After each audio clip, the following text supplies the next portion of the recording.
India Waheguru, Watch तन Time. Waheguru, मन वाहेगुरु, प्राण वाहेगुरु, जीवन वाहेगुरु, श्वास श्वास वाहेगुरु। मंजू जिंदल जी हापुड़ से। राधे राधे महाराज जी। महाराज जी, आत्मज्ञान क्या है और इसे कैसे प्राप्त कर सकते हैं? अपने जो माने हुए तीनों शरीर हैं, इन तीनों शरीरों के राग का त्याग करके जो मैं स्वरूप है, ये तीनों शरीर मायाकृत हैं, जड़ हैं, विनाशी हैं, परिवर्तनशील हैं, स्वाप्निक है। जो मैं है वो एक है, चैतन्य घन है, अविनाशी है, आनंद स्वरूप है, और वो मेरा स्वरूप है, वो मैं हूं। ऐसा बोध होना आत्मज्ञान है। ये बोध हो जाना, जानकारी नहीं, ये अनुभव में आ जाना।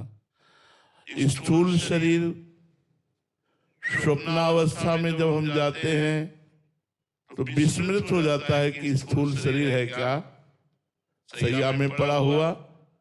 स्वप्नावस्था के शरीर को सत्य मानकर उसके दुख सुख को हम सत्य मानने लगते हैं।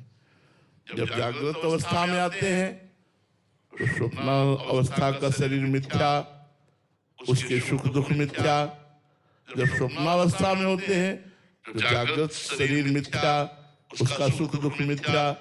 तो ये जो एक ही दिन में मिथ्या का भान करा रहे हैं, ये मैं नहीं हो सकता, मैं तो अविनाशी हूं। जो जागृत अवस्था का भी साक्षी, जो स्वप्नावस्था का भी और जो सुषुप्त अवस्था का भी, जो स्थूल सूक्ष्म कारण तीनों का साक्षी है, वो मैं हूं। वही तत्त्वमसि, वही ब्रह्म कहो, वही आत्मा कहो, वही मैं हूं। ऐसा बोध होना आत्मज्ञान है। तीनों शरीरों के राग का त्याग करके चिंतन रहित होकर अपने स्वरूप में स्थित हो जाना, यह अखंडानंद है, ये मोक्ष स्वरूप है। इसकी प्राप्ति का साधन है ब्रह्मज्ञानी सद्गुरुदेव की शरण में होकर उनके द्वारा वेदांत शास्त्रों का श्रवण करना। शास्त्रों के श्रवण और गुरुदेव के सत्संग से प्राप्त विवेक के द्वारा लोक परलोक के भोगों से वैराग्य होना। समस्त इंद्रियों को अपने गोलकों में स्थित करना अर्थात इंद्रिय विजयी होना। सम मनोनिग्रही होना। दम अपने मन को विषयों में जाने ही न देना, परमात्मा चिंतन में लगाना। तितिक्षा सर्दी गर्मी बरसात मान अपमान दुख सुख सब कुछ सहना। श्रद्धा गुरुजनों और शास्त्र वाक्यों में विशुद्ध विश्वास पूर्वक श्रद्धा। समाधान चित्त का परमात्मा में स्थित होना। मोक्षता इसी जन्म में मैं मुक्त होना चाहता हूँ, ये साधन है आत्मबोध के। यदि हम गुरुदेव की शरण में होकर इन साधनों का सम्यक रूप से निर्वाह करें तो भगवान गुरुदेव की कृपा से मोक्ष मूलम गुरु कृपा हमें अपने स्वरूप का बोध हो जाए। सिद्धार्थ शर्मा जी। राधे राधे महाराज जी। महाराज जी, विचारों की शून्यता, कोई भी विचार ना आए, ऐसी स्थिति, विचारहीन स्थिति, जो स्थिति वाला महापुरुष है उसकी स्थिति अंदर की क्या होती है महाराज जी? क्या विचार ही नहीं आता है या क्या होता है महाराज जी? दो प्रकार के होते हैं। जो ज्ञानी होते हैं, अष्टांग योगी होते हैं, उनकी विचारहीन स्थिति ऐसी रहती है जैसे गाढ़ सुषुप्ति। गाढ़ निद्रा में जैसे कोई विचार नहीं होते, ऐसे वो जागृत अवस्था में भी न सद न असद विचार गाढ़ आनंद में अपने स्वरूप में डूबे रहते हैं। उसे समाधि कहते हैं। जिनकी समाधि कुछ घंटों के लिए होती है वो संकल्प समाधि होती है। जिनकी समाधि चलते फिरते उठते बैठते हर समय स्थिति ऐसी रहती है वो निसंकल्प समाधि होती है। विचक्षणा असंप्रज्ञात विचक्षणा समाधि। और भक्त भगवान के चिंतन में इतना तन्मय रहता है कि विचारों के आने की गुंजाइश ही नहीं रहती। भगवान का नाम, भगवान का रूप, भगवान की लीला, उसी चिंतन में डूबा रहता है। नाहिन रहो हीमा ठौर, हृदय में जगह ही नहीं रह गई विचार करने की। उसके विचार केवल प्रभु, उसका चिंतन केवल प्रभु, उसका संबंध केवल प्रभु, उसकी आसक्ति केवल प्रभु।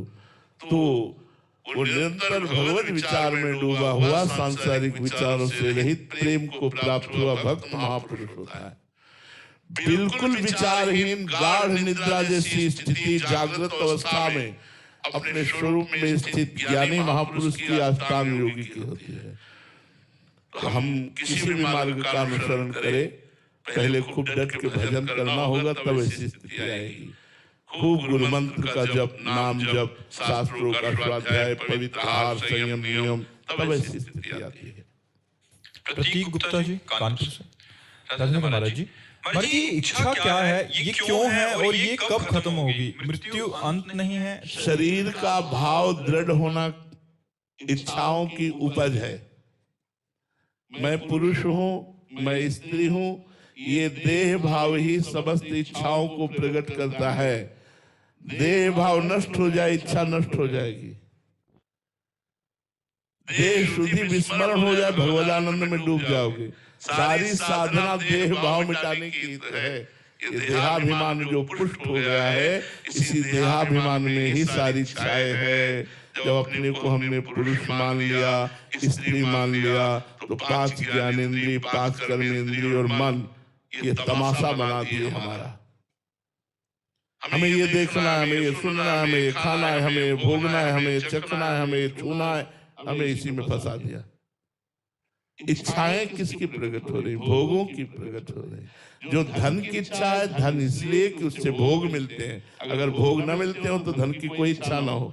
धन से भोग मिलते हैं, भोग इंद्रियों से भोगते हैं, और इंद्रियों को भोगों में सुख का आभास होता है, इसलिए हमारी दुर्दशा हो गई। इसका प्रधान कारण देहाभिमान है। गुरु प्रसाद से, शास्त्रों के स्वाध्याय से, भगवान नाम जप से यदि देहाभिमान गलित होता चला जाए, शुद्ध ज्ञान प्रकट हो जाए, तो हम आप्त काम है। आप्त काम माने पूर्ण काम है। हमारे अंदर कोई इच्छा ही नहीं है। इतना अपार सुख हम में है, स्वयं मैं में है, कि हमें किसी और सुख की आकांक्षा ही नहीं है। हमारे प्रभु में इतना आनंद है कि हमें और किसी सुख की आकांक्षा नहीं। संसार में, त्रिभुवन में जितना सुख है, वो परमात्मा के सुख सिंधु के, एक बिंदु के, एक सीकर से पूरा त्रिभुवन आनंदित हो रहा है। सीकर समझते हैं? एक बूंद ऐसे लो और उसे ऐसे फेंको, उससे जो चिट्टियां निकलती, छोटे छोटे कण निकलते, उन्हें सीकर कहते हैं। जो आनंद सिंधु सुख राशि सीकर तय त्रैलोक सुपासी, उस आनंद समुद्र भगवान के एक बिंदु के, एक सीकर से यहां से लेके ब्रह्मलोक तक आनंद छाया हुआ। सोचो वो बिंदु और वो सिंधु कितना आनंदमय होगा, जिसका एक सीकर पूरे त्रिभुवन को समेटे हुए है। यदि हम संसार के भोगों का त्याग करके भगवदानंद की तरफ बढ़े, तो फिर क्या करें?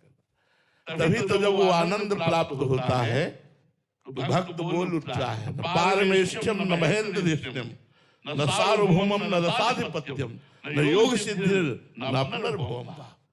मुझे ब्रह्मा का पद नहीं चाहिए, मुझे सार्वभौम सम्राट का पद नहीं चाहिए, मुझे योग की सिद्धियां नहीं चाहिए, मुझे मोक्ष नहीं चाहिए। हे प्रभु, मुझे आपके चरणों का प्रेम चाहिए। जब आनंद मिला तो ये सब फीके पड़ गए। न पारमेष्ठ्यम न महेंद्रनिष्ठ्यम, न इंद्र का पद, न ब्रह्मा का पद, न सार्वभौम पद, न योग सिद्धि, न मोक्ष।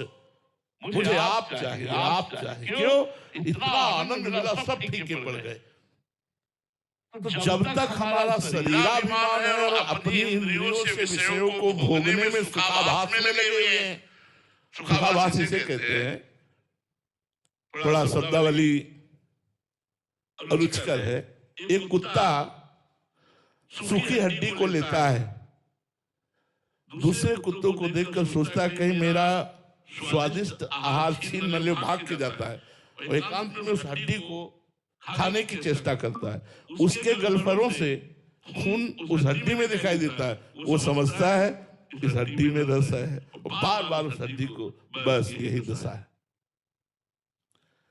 हम अपने भ्रमात्मक बुद्धि होने के कारण अपने ब्रह्मचर्य को नष्ट करते हैं, अपनी जितेंद्रियता को नष्ट करते हैं। मुझे लगता है उसमें सुख है नहीं, सुख किसी पदार्थ में नहीं, सुख आपकी मान्यता में है।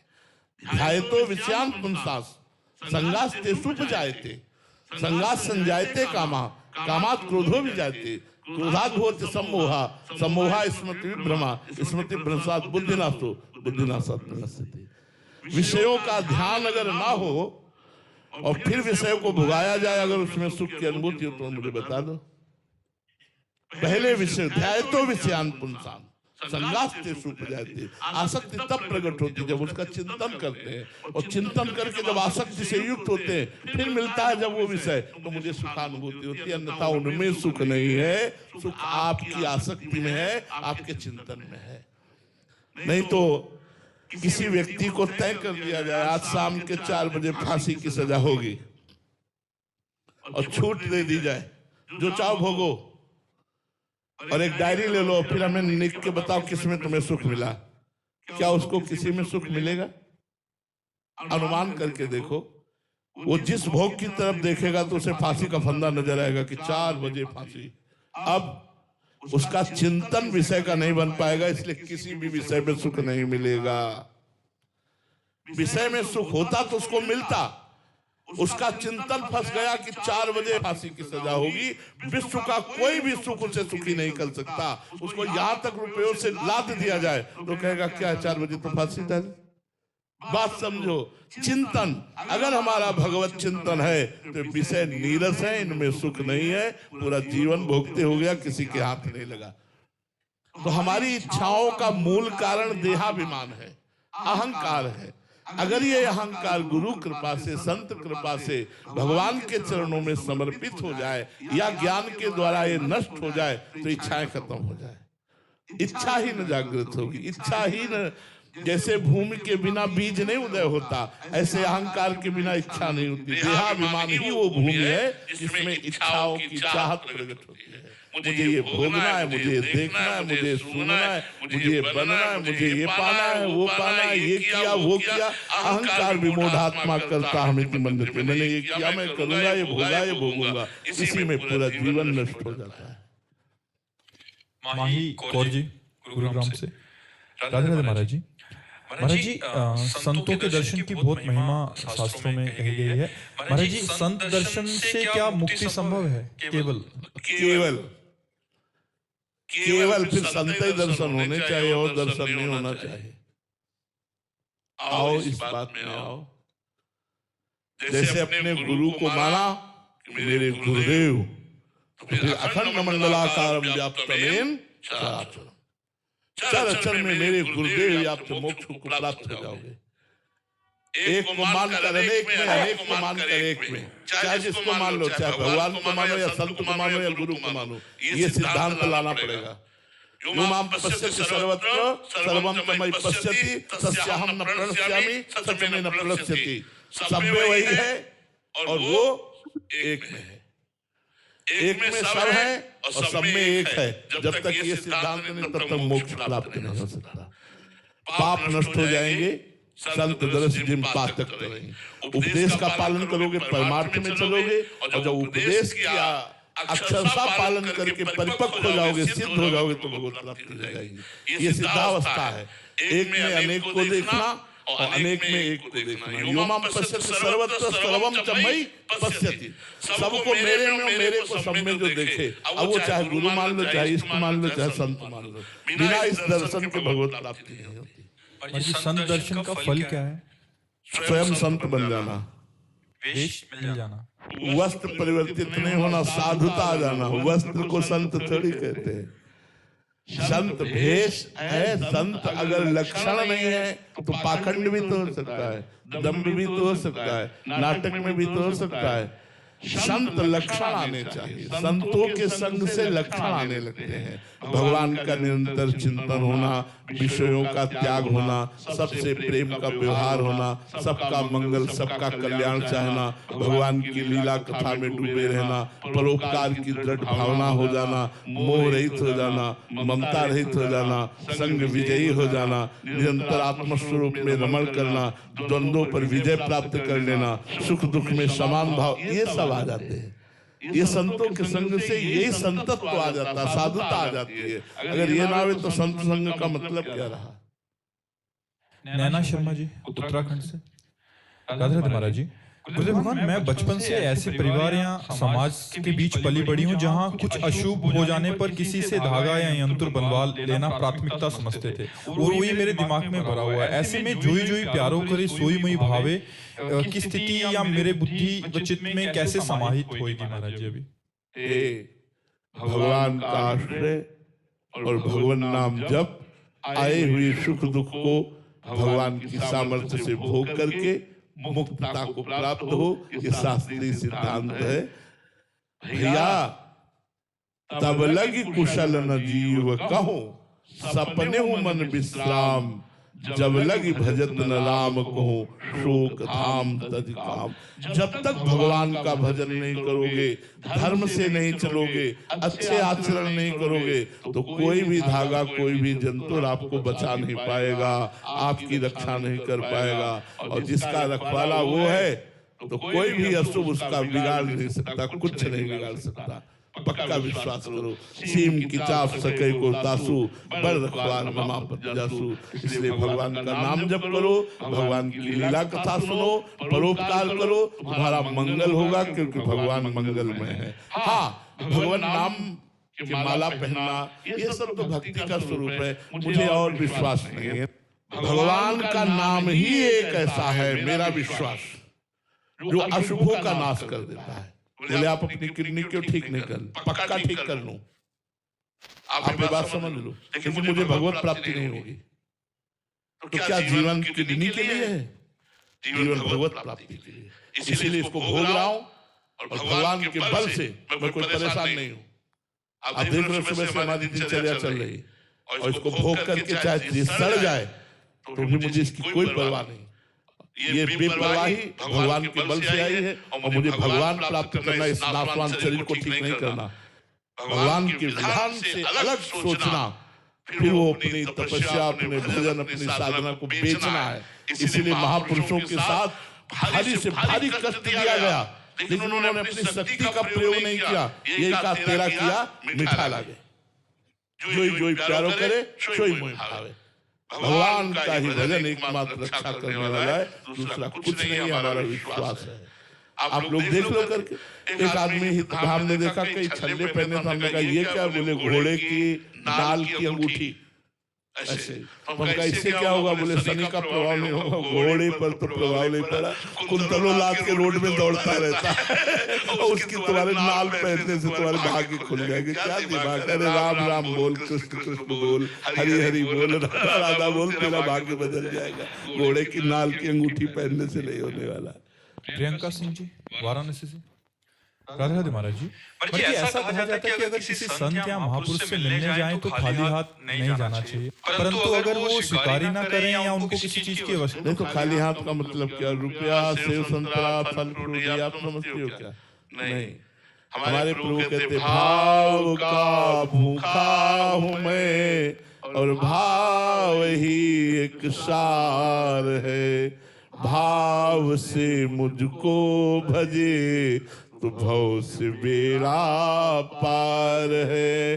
भाव बिन सुनी पुकारे मैं कभी सुनता नहीं। भाव पूरित टेर ही करती मुझे लाचार है। भाव का भूखा हूं मैं। आज संत मिलन को था, हृदय उल्लसित हो रहा है। आज भगवान ने अपार कृपा की, आज साधु समागम। ये जो आप उल्लसित होकर आ रहे हैं ना, यही आप आ रहे हैं। नहीं तो आप 100 कुंतल सेव, संतरा, अंगूर लेके आए हो, भाव नहीं, अभिमान है, तो आप खाली आ रहे हो, खाली ही जाएंगे। खाली आ रहे हैं, खाली ही जाएंगे, और भाव लेकर आ रहे हैं। अब भाव में पत्रम पुष्पम फलम तोयम ये में भक्ता प्रेक्षिति, यदि भगवान ने दिया है, हमारा भाव है, तो हम पत्र पुष्प फल जल कुछ भी नहीं है तो अपने भाव से समर्पित कर रहे हैं। भाव भाव हम सामने गए और उनके चरणों में अर्घ समर्पित कर रहे हैं, चंदन है कुछ नहीं समर्पित। तो हम तो उत्तम बात समझते हैं कि संतों को आपका मन चाहिए, आप अपना मन संतों को दे दो, जो आज्ञा करे उसका पालन करो, इससे बढ़कर कोई भेंट नहीं होगी। आप सेव संतरा रुपया पैसा रख के गए, मनमानी आचरण कर रहे, तो संत समागम का फल क्या मिला? संत समागम का फल है भाव लेकर आओ और जो कहें उसको मानो, यही बात है। वस्तुओं का तो कोई खास बात तो नहीं है, भगवान ने उसके लिए भी आज्ञा की है। पत्रम पुष्पम फलम, तो एक तुलसी दल है, एक चुल्लू जल है, एक कोई फल है, एक कोई पुष्प है, यदि हम चरणों में अर्पित करते हैं तो भगवान कहते हैं भावपूर्वक अर्पित, भक्ति पूर्वक अर्पित करने पर मैं उसे खा लेता हूँ, मैं उसे स्वीकार कर लेता हूँ। तो कभी ऐसा अवसर जो संत स्वीकार करें, अपने पास जो कुछ है वो दान कर दिया, थोड़ा मान लो किसी संत को कभी भिक्षा के लिए बुला लिया, उनको भोजन करा दिया, वृंदावन वास कर रहे हैं, हमारे पास है 2 रोटी हम किसी संत को दे दी, किसी फटे पुराने कपड़े पहने हुए संत को एक वस्त्र दे दी। हम भाव रखें, भाव ही मूल बात है, ये वस्तुएं मूल बात नहीं है। इसलिए संतों के पास जाओ तो देखो, एक उसमें दोहा में कहा गया है, संत मिलन को चाहिए तज माया अभिमान, जीव जीव पग आगे बढ़े कोटिल यज्ञ समान। अगर माया और अभिमान का त्याग करके हम, अब जैसे आप कोई अच्छी वस्तु ला रहे हैं, आपको गर्व है कि आज वो वस्तु बाबा को मिली नहीं होगी, इतने सुंदर सेवा, इतने किसी काम का नहीं, और आप एक छोटी सी वस्तु ला रहे हैं, लग रहा है कि एक गरीब आदमी एक संत के यहाँ देखा, बड़े बड़े सब पूज्य पादुरिया बाबा जी की बात कर रहा हूँ,